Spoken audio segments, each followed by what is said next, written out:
법률에 규정되어 있는 장관의 인사재청권을 구체화하는 것이 어떻게 탄핵 사유가 됩니까?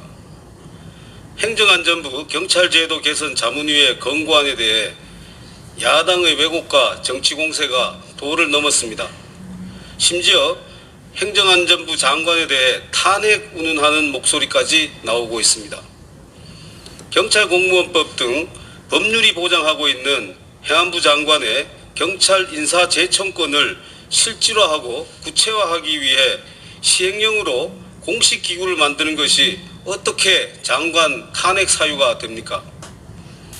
정부조직법 제34조 제5항에 의하면 치안에 관한 사무를 관장하기 위하여 행정안전부 장관 소속으로 경찰청을 두도록 규정되어 있고, 경찰공무원법 제7조에는 행안부 장관의 총경 이상 경찰 인사재청권이 규정되어 있습니다.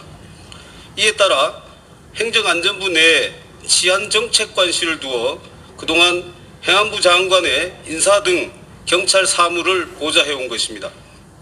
이번 자문위의 권고안은 그간 은밀히 경찰을 통제하고 인사권을 행사해온 민정수석실이 폐지된 상황에서 경찰 수사의 독립성은 철저히 보장하되 행안부 내 공식기구를 통해 장관의 경찰 사무를 투명하게 보좌하도록 하자는 데 있습니다. 이를 위해 중앙행정기관이 장관을 보좌하는 기관을 대통령령으로 둘 수 있도록 한 정부조직법 제2조 5항에 의거 기존 치안정책관실을 공식화한 기구인 가칭 경찰국을 두자는 것인데, 이것이 왜 장관 탄핵 사유이고 어째서 경찰 장악 시도입니까?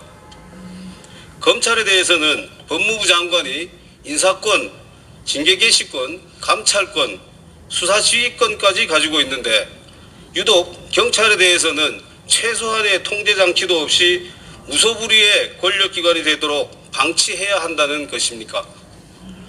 이번 경찰제도 개선 자문위의 권고안은 구중궁궐 청와대에서 그동안 은밀히 행해져온 경찰에 대한 통제와 간섭, 감독의 최소한을 양지로 끌어올려 공식화, 제도화하려는 것입니다.